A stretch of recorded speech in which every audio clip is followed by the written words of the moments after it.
I've come out wiser on the other end. I Hi, know I'm that there is Janelle from healing Mama in Note, sharing, as I have and shared my welcome own to personal Stories of the story, Soul. and the wisdom What's beautiful is comes that there's from so that much experience. Why technology not is the seek the best. It is. answers It of really is the life's best, and experiences definitely. So we're and be here for wiser you than every having single to Sunday go for through the Stories of the pain? Soul. And the reason why we do Join Stories me of the in Soul is learning because from stories everyone has of the gone soul. through something. But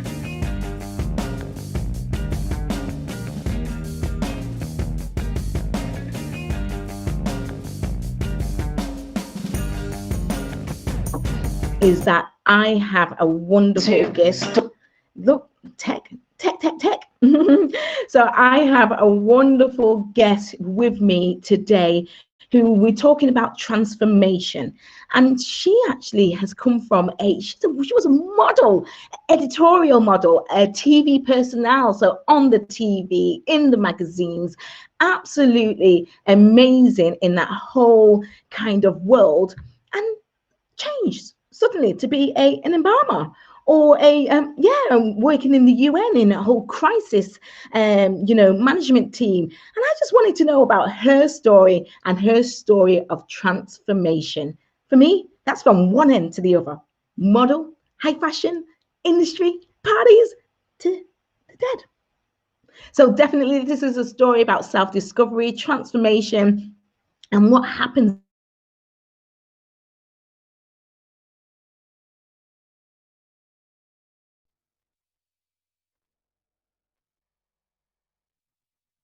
between Tasha Brown.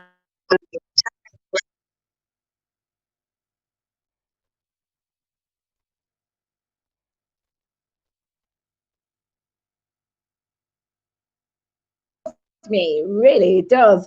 So yes, there you go. We got you online with us. Thank you so much. Thank you for having me. Thank you. Yeah, so It's been a long time. a long time to come on the show. No, just a long time doing interviews, I suppose, and especially talking about where it all began. Yeah, it's a nice refresher to remind myself as well.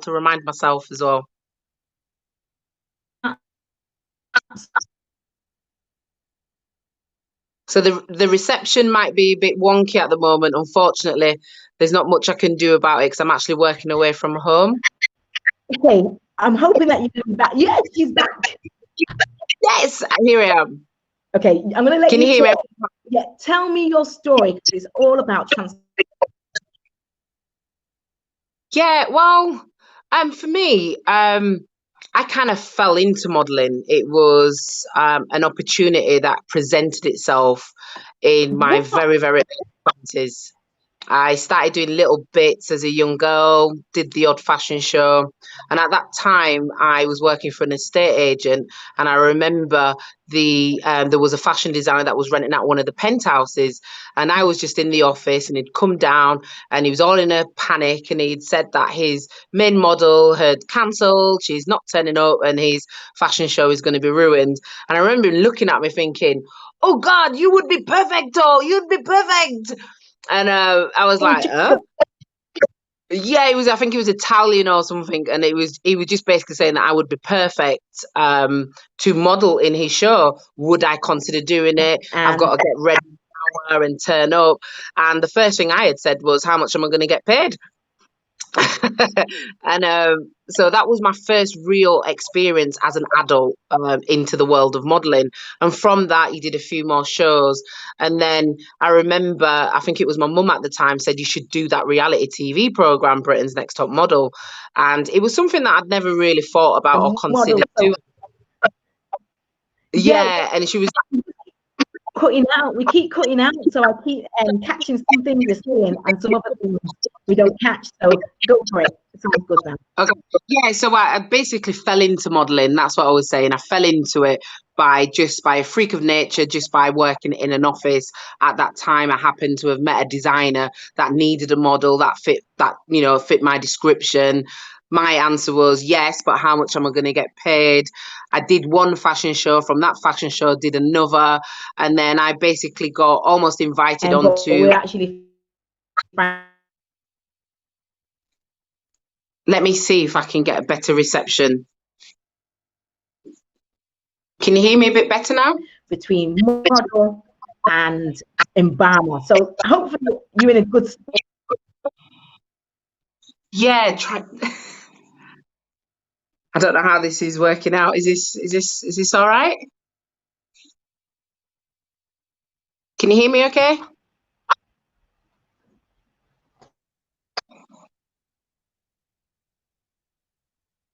Hello?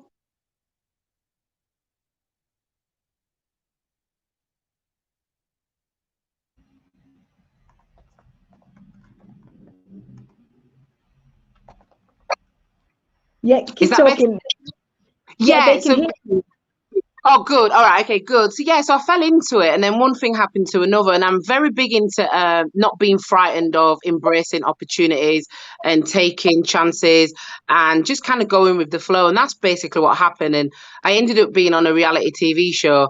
And that was really challenging because I was quite naive to reality TV. And I genuinely went into that program thinking it was a genuine model competition. And it really was all about your sass and how you looked in clothes and how you modelled and that whole model behaviour type of thing. But actually being there, you realise that it's completely different. It really is more about viewers and ratings and how they can stage things. And one of the things that I'd always said to myself when I did that show was that I would never get naked. I would never ever reveal such an intimate part of my body, because at that time I'd had a daughter and I thought, I'm not going to do anything that I would be embarrassed or ashamed for my daughter to do. So I kind of always said, I'm keeping my clothes on. And I remember being in the show, and at one point the judges had said, like, look, the next round will be a naked shot, and we know how you feel about it. So I was like, right, it's my time to go. It's yeah, not doing that.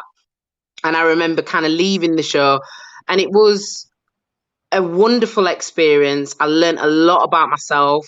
I learned a lot about the industry and about the media. But I also learned that there are some really dark areas in the entertainment industry. You really have to have thick skin. You have to have really good people around you. And you have to go into them sort of programs with a plan and a strategy, because there are so many people waiting and wanting you to fail that you can slip into a really dark spiral. And you're now seeing it with a lot of reality TV stars. You're hearing time after time, Love Island and all these other shows, Big Brothers, people really suffering from mental health, suffering from, wanting to commit suicide because you're thrusted in this world of cameras and paparazzi and going out to big parties and being invited to, premieres and, all that kind of showbiz life. You're rubbing shoulders with, really some high profile people. And but you're just the girl from Chapeltown in Leeds that kind of grew up in the ends, and this is kind of really surreal for me. And how do you maintain your own integrity but at the same time play the game where you can actually benefit from the finances that can come from being a part of that industry, but without losing yourself and your morals and the things that kind of make you you? So as time went on, I realized that actually this isn't the career that I really want to be a part of. I was always known as, quite the talkative, as some might call it, the loud one, the diva, which I don't really label myself any of them labels. But it's very funny how, by default of my skin color, they've always got to have black women in particular playing that particular role. And I realised that TV can be really dangerous if they're not on your side. Integrity, But at the same time, game where you benefit from. yes. So keep going because I'm having extra feedback. But yeah, So yes, there was so many different problems, and it was a difficult transformation because you're battling with this whole notion of what people consider to be successful. What is considered successful? You're one of the few people that at that point, we're talking, what, 16, 17 years ago, um, you got out of the hood, you made it out, and it's like you're on TV and you're in magazines, and you're wearing designer clothes, and you're coming back, and people are seeing that you was at this party, and you're at that event, and they're not realizing that that's all show. It's all show when it actually comes to the nitty gritty. most models, unless you're an international model, like your Naomi Campbells of the world, you know, big models, you're just floating above water. It's all show, it's all pretend. You're not really making a substantial earning that can really set you up for the future. And if you are, you're really, really grafting, and props to them models that really do go out there and really graft. But I was quite in a privileged position where I got into it at a later stage in my life. I'd had a child, so my daughter really kept me grounded, or as grounded as I could possibly be at that point, because I was still relatively young. And I had choice. I had a choice where, do I continue to fight and really be a part of an industry that I really don't want to be a part of, or do I accept that it's time for me to move on and it's time for me to do different things? And the hardest part was really people's reactions to it when they're starting to see you in normal circles and, oh, you're back around. And that was the hardest part, in all honesty, was trying to just accept that that's not my world anymore. I don't want it to be my world anymore. I'm okay with being a beauty therapist at the time, because I went into then starting to train as a beauty therapist, started going into a bit more of makeup. And then I had my second child.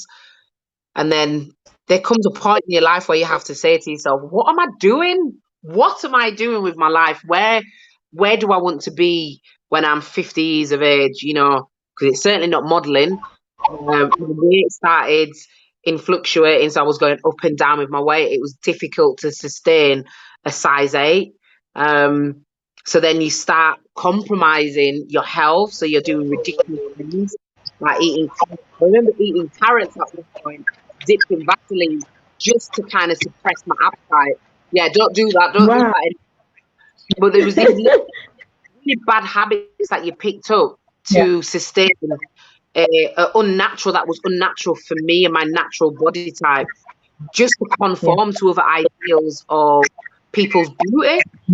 It was Yeah. also difficult going to castings where, you know, you're in a competition at the end of the day. But when you're Yeah. competing against your sister, there's another brown, black skinned woman in the same cast. She becomes your enemy because you're both fighting for the same job.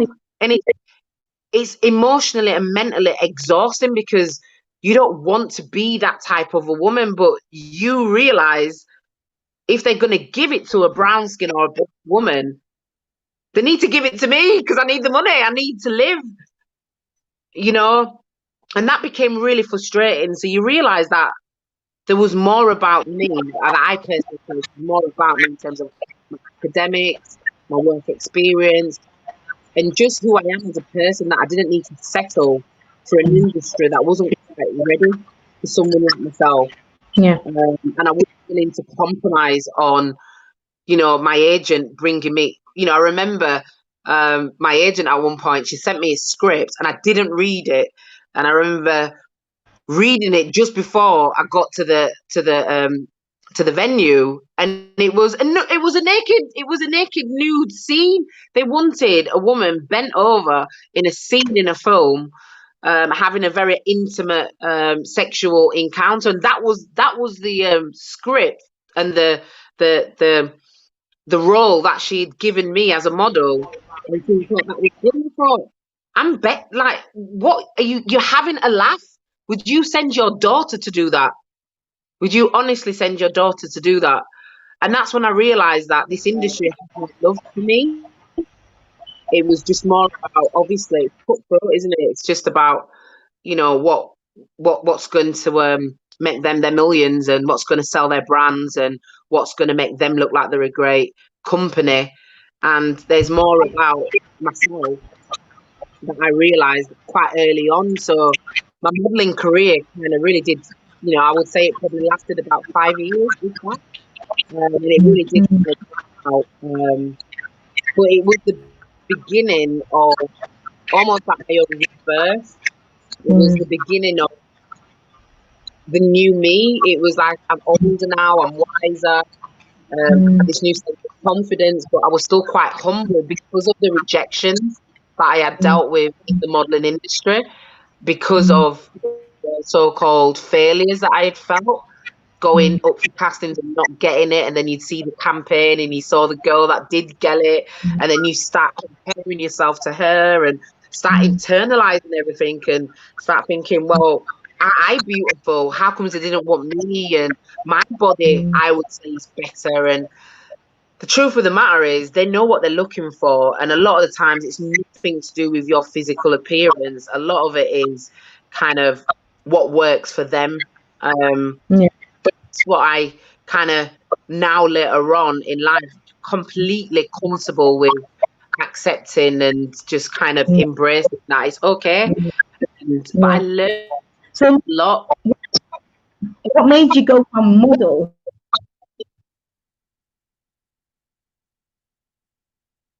Yeah, well, for me, okay, so I lost my auntie, my mum's sister, when I was around about 18 and 19. That was my first experience of ever seeing deceased, a person that had passed away. And it didn't phase me at all. And I just remember feeling this sense of calm when I went to visit my auntie because I got her dressed, I got her prepared. Because the funeral directors at the time, my auntie was a very natural black woman. She had a very short afro. She used to wear a lot of head wraps, very into African attire. And the funeral directors didn't know how to wrap her headscarf and they didn't have a clue. And because the elders in my family were so distraught of losing their sister and their daughter, I felt it was my obligation to, well, I can do this. And I remember going in and thinking, this is what I should be doing. Now I was very young. I hadn't even started modeling when that was my first experience. So when I started reevaluating my life and figuring out what am I going to do because I've now got two children, modeling is not working out for me. This is not the life that I want. What am I going to do? I remember writing a list of all the careers and the things that I'm passionate about, finances as well, start looking at how much certain careers bring in, and then looking at my skills. What skills have I already got, currently got, that can get me to where I need to be? And the funeral industry, embalming, pathology, kept propping up. It just kept coming up on this list. It was literally at the top of the list for every other reason, for the skills that I'd already obtained in terms of beauty therapy and makeup, from my personal experience from losing my auntie. So I knew I had the mental and physical capability to be in that industry. And then obviously financially, could I comfortably, kind of, be all right with this? And I just started doing my research and started looking into it. And literally, I just knocked on a funeral director's door and said, look, how do I become an embalmer? How do I become an embalmer? And there were And many doors I knocked. I was going to say, how long did it take to actually become a drama?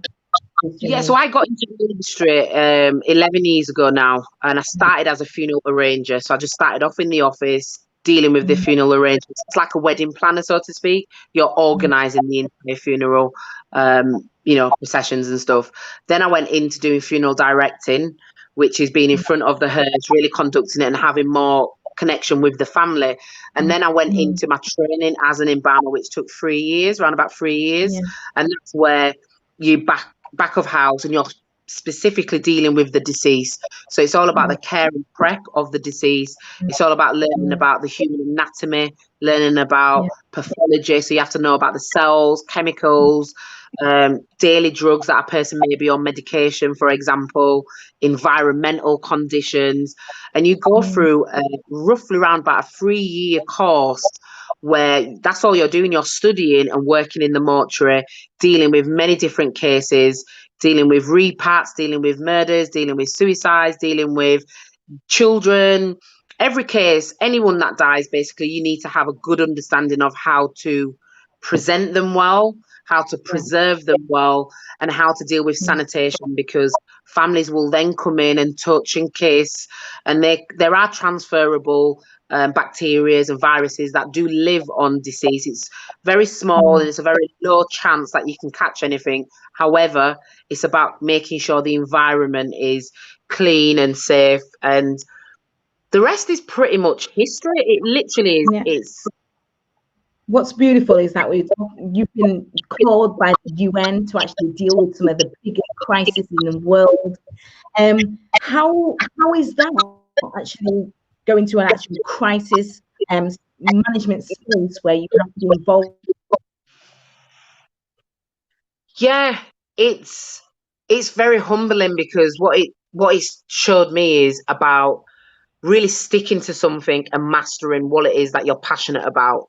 And you will become the best at what it is you do when you're passionate about it and when you stay dedicated to that one thing, whatever it is. And when you are getting them calls and you're getting told that you are considered one of the best at what you do, and we understand that you have a good background with long-term preservation, and we've heard about you in your CV, it's really flattering. It's really, really flattering. But at the same time, it puts a lot of things into perspective. Yeah. Us here from the diaspora, especially as Black African Caribbeans, we are very privileged within our own right that we really don't know what a crisis is. COVID is really we've seen a little bit of it, how the restrictions are in place and how the devastation has affected communities across the country. But it's still, compared to, we're talking world crisis, this is just a pebble, a dip in the ocean. It's nothing compared to what some people have to live through on a day-to-day basis. You look at places like Uganda and Rwanda, and even like I said, the plane crash in Ethiopia, and we've got thousands of people that are affected by these disasters. But when you've actually got deceased that are involved, which then pose another threat to communities, remember, this is like someone passes away, God forbid, or they've been in an accident, and you've got a deceased lying in the street. This is a health risk. It's also a mental, psychological, it's trauma, it's traumatic to see these things. So you need people that are going to go in, be able to deal with that situation, but also have a really good understanding of the cultural, legal, and political and social politics in that country. You can't just walk in and offer aid like, oh, I'm here. Yeah. It's hang on a second. You need to have a real good understanding of what you're getting yourself into, and understand the politics and the etiquette of that land that you're going into. So, and I think a lot of Brits quite ignorant to that, very ignorant to that. We walk everywhere on the planet and think, yeah, I don't need to speak your language. You English, me. That's kind of like the culture. Even as professionals, a lot of the times, that is still very much the culture of this whole, I suppose, I don't want to say white savior, but that basically is it. A lot of the humanitarian workers are white elites as well, because a lot of people are not in a financial position to be able to take 6 months out of work and go into a foreign country and offer aid. But luckily for me now, my work is now taking me internationally. During the COVID, like I said, I'm working away from home now, and I have been for the past 6 weeks. I'm going to be here now until the COVID situation settles down. Yeah. And that's because of my skills and my ability and my experience in the mortuary. But we say about the transformation, it's always been a journey from when you're a young girl. The whole duration of my life has led me on this path to now. It really has. It's led me on that path up to now. All the things that I have experienced, learning people skills, being a model, being in the modeling industry, you learn how to quickly adapt your mannerisms. You learn how to kind of read people's body language. You learn how to kind of decode your mannerisms and flip it and switch it. And these are transferable skills that I've now taken with me along my path and along my journey, which has helped me in most of the situations that I've ever been in.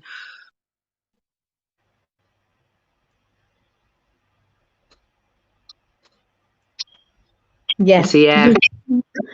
No, that's excellent. So in terms of like, you've gone on a massive journey, as you said, and there's always been kind of those glimmers of, like the journey's been have you always been directed in terms of people, who's going their own personal journey, is there a glimpse of where they're supposed to be going?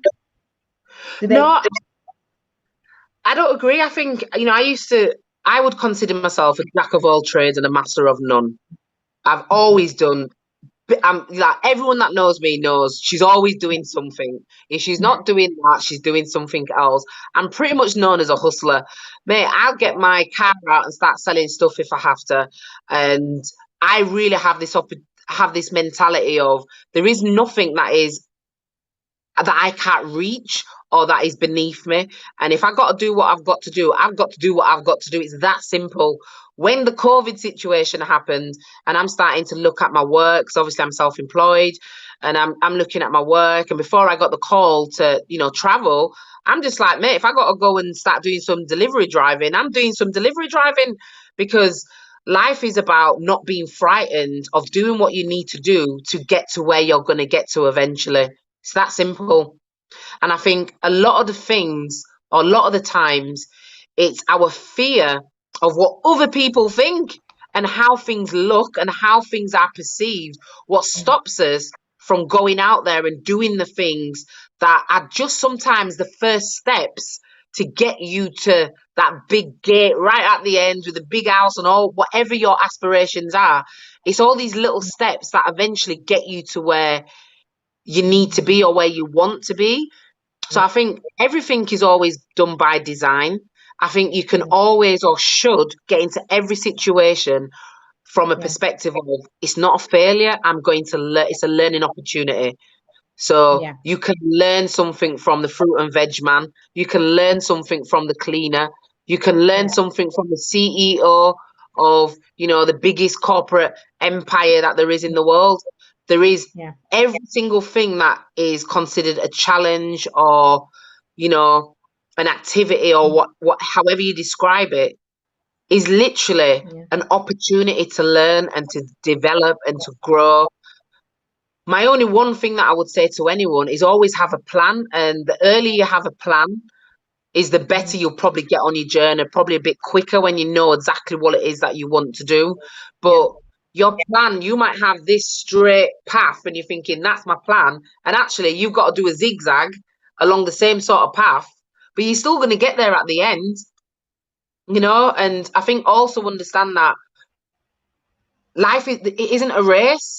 It isn't a yeah, race, and you're not in a competition with anyone.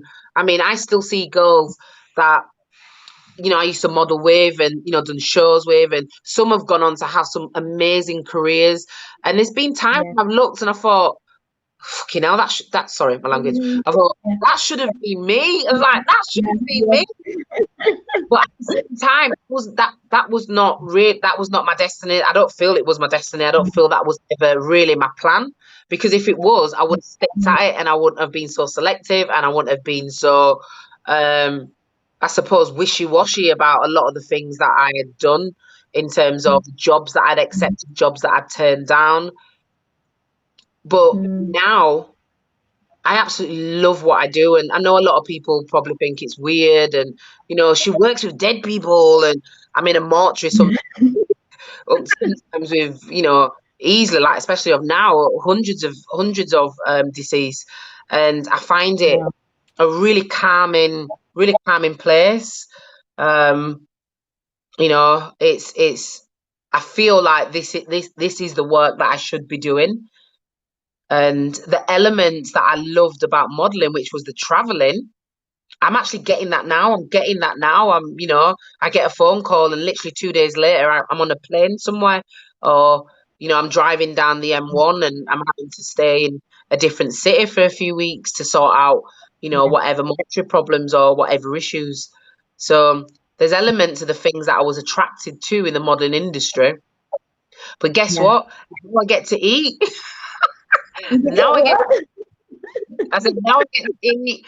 Now I get to enjoy just living life as a woman who's got two children, and I'm Yeah, getting to that particular point and age in my life where it's yeah, I'm all right with who I am. yeah. I'm all right.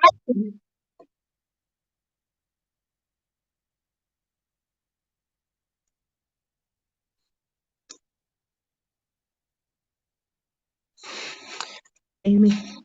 Yeah, I can. Can you hear me now? Yeah, I can hear. It's my reception. It's not yours. So forgive me, and thank you so much for carrying us through the whole interview. Yeah. Oh, it's great. And honestly, I really love what you're doing. I love your show. I think these are the Really, platforms we need. pardon?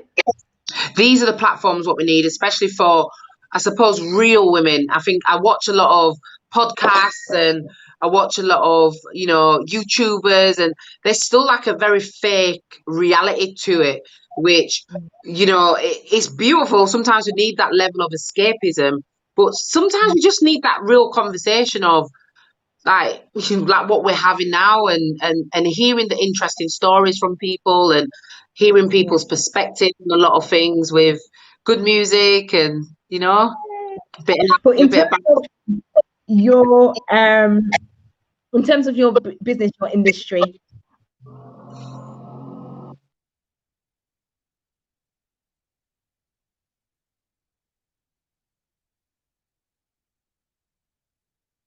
advice.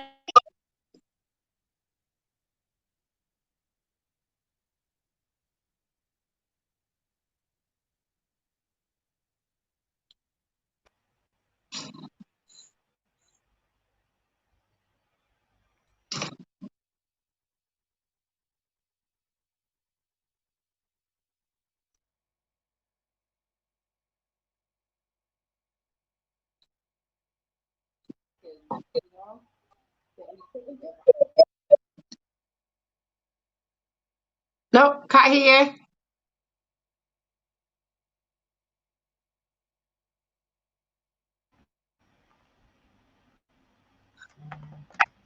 Sorry, yeah. What?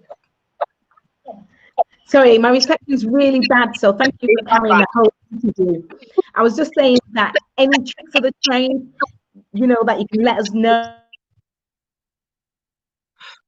Yeah, I think one of the things that people need to understand about funeral industry, because I suppose that's really where I'm at, and that's really what I'm currently doing now. That's my bread and butter, so to speak.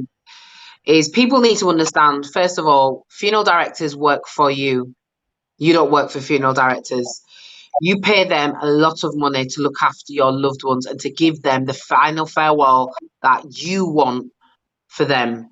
So I hear stories time after time. I get phone calls from friends of friends and random people ringing me saying, I heard you're the funeral lady.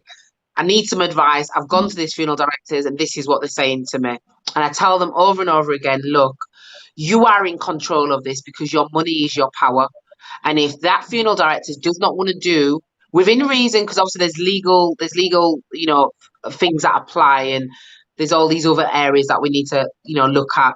But if they don't want to do what you're asking them to do and they haven't got a good valid reason, then you shouldn't be parting with your money so quickly. You need to make sure you're going to reputable funeral directors and also supporting black funeral directors. The funeral industry is a very white man's industry, full stop. And there's a reason why it is, because it's very lucrative. It's passed on to generations. Usually it's passed on. Once you have a funeral business, your children can automatically have jobs. They don't need necessary qualifications or anything like that because that's their family business. So I urge as many of us as we can to get into the funeral industry, but understand that we need to take a little bit more ownership of our deceased and what Yeah, happens to them and how they are governed and who's doing the governing. Because yeah, and I don't want to get too political, but if there's people that don't really have respect for you when you're alive and kind of have their own personal bias and all the rest of it, I question how much love and care and empathy they're going to put into the level of work that they're so-called committed to when you're passed away. So that's why it's important to really kind of vet your local funeral directors. And if it means you've got to travel further to go to one that has a better reputation or one within our community, you can use a funeral director that's out of town and they still do all the arrangements and they conduct the funeral, and you can hire myself to do embalming on a personal level where nobody else needs to really deal with the preparations of your decease, and it's dealt with integrity and respect and honor, and there isn't this curiosity or this level of ignorance that someone can't look alive because we don't understand their skin tones, or we don't have the correct makeup, or we don't understand about the correct fluids that you should use with someone who's of a darker shade, or someone who's so there's all these politics that is internal within the industry that even I struggle with by Yeah. being in the minority. Yeah. There aren't any. There's very very few black female embalmers. I think there's only another female that I've heard of that's do actually embalming. There's funeral directors and there's black funeral businesses, but actually embalming, the people that are doing the mortuary work, doing the care and prep and making the incisions and dealing with the presentation and preservation of the deceased, it's literally there's none. There's none. So it's a challenge, and when grief is caught up in people's decisions, it's really difficult to advocate for the businesses and for the professionals that I work with and that I have the pleasure to work with and work for, that we are out there and we do exist and we are willing to travel and we are willing to take them phone calls and we are willing to support our community and willing to support everyone, but more specifically our community that is underrepresented. And we already face a lot of challenges in every area, in every industry. And that's from modeling, that's from music, that's from now in the funeral industry. In every industry, we face many, many challenges. And with what's happening now in the media, with the current affairs, with what's happening, in America, people are now having the uncomfortable conversations, the reality about navigating in a society while being black, you know, and it's beautiful seeing these conversations and hearing about these conversations. But why is it taking us so long? I am forever banging my head about the funeral industry, you know? So, yeah.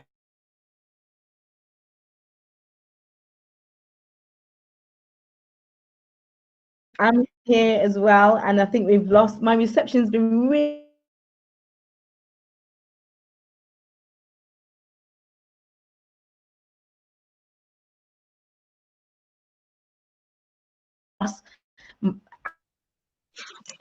You there?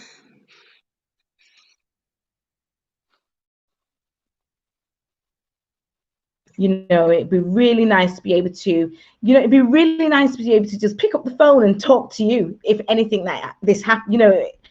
Is that possible?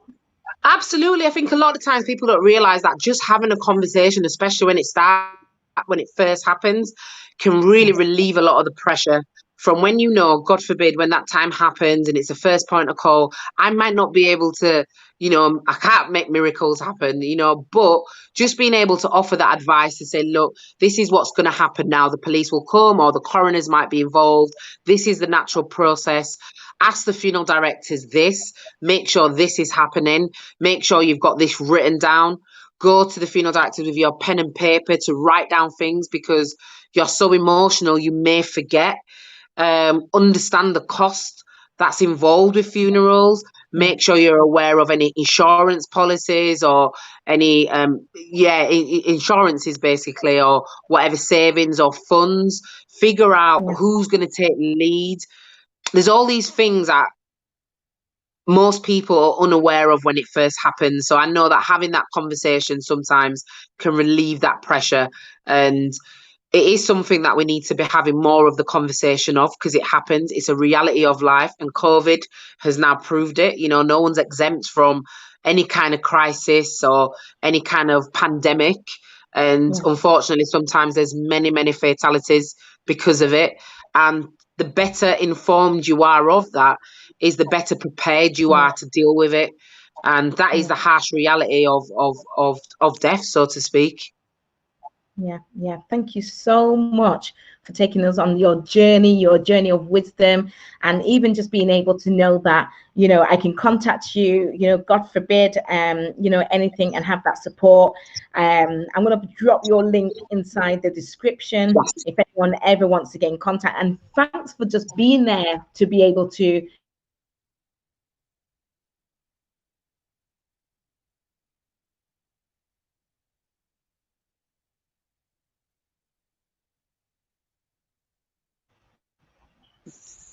So yes, my Yeah. reception keeps going. I wish I could have interacted so much more because I've got so many questions, and even to the point of like, if I wasn't, if I wanted you to do it for me, Mm. God forbid. Chin, I wouldn't have it any other way anyway. I wouldn't have it any other way. It is something that I can do and I am willing to do. Families are, because of the lack of information and lack of knowledge, they're very reluctant to do that. Funerals have a huge cost, they really do. And people don't realize that there are other ways around it, so to speak. It's just whether or not people are willing to do that. COVID has now changed the face of funerals. It really has.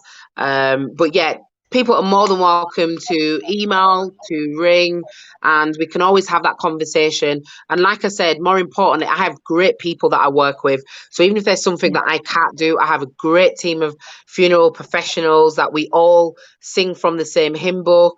We have a load of respect for each other. So whatever I couldn't personally do, then I know people around me that I can put, and that's people around the country. That's funeral directors in London, Birmingham, and in Leeds. So yeah, and these are black owned, and these are people in the community doing some great work. But there are so many things that people kind of do a bit of research, ask me the questions, and I'll answer what I know. But we have options, and it doesn't have to be the way it's always been. You know, Wow, I keep coming in and out, so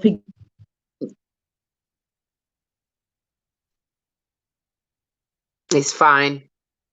It's been lovely talking to you. right now. So if you can finish off for me as well, just in case people cannot even hear me as well. But thank you so much for coming on. And I need to do this interview again because I've not been able to say anything because of reception. But thanks for bringing it all the way through for us. And you're brave, you're talented, you're beautiful. And we don't speak about death. We don't speak about that kind of area. And it's good that we're having this conversation. But your Brilliant. story is amazing, and the wisdom that you bring, next level. You rock. Thank you so much. Thank you. And keep up the great work. Honestly, thank you. Keep up the great That work. that's excellent. Thank you for joining me, and love you loads. Welcome. And we'll definitely have to do another interview so I can talk because I got so much more questions for you. Yeah, Absolutely. that's it. Mwah. Love you. I love you. Bye. Bye. Oh, that is absolutely amazing. I hope that you can actually hear me right now. Yeah, it's been very difficult because I wasn't able to actually really get on and interact the way I wanted to, but we're here now on the Mama Knows Best show for sure. And thank you so much for joining us on Stories of the Soul. And I'm going to do that interview again because I've got so much questions and it didn't get out there. So yes, we are. So if you ever wait to get in contact as well, we've got her contact in the list below.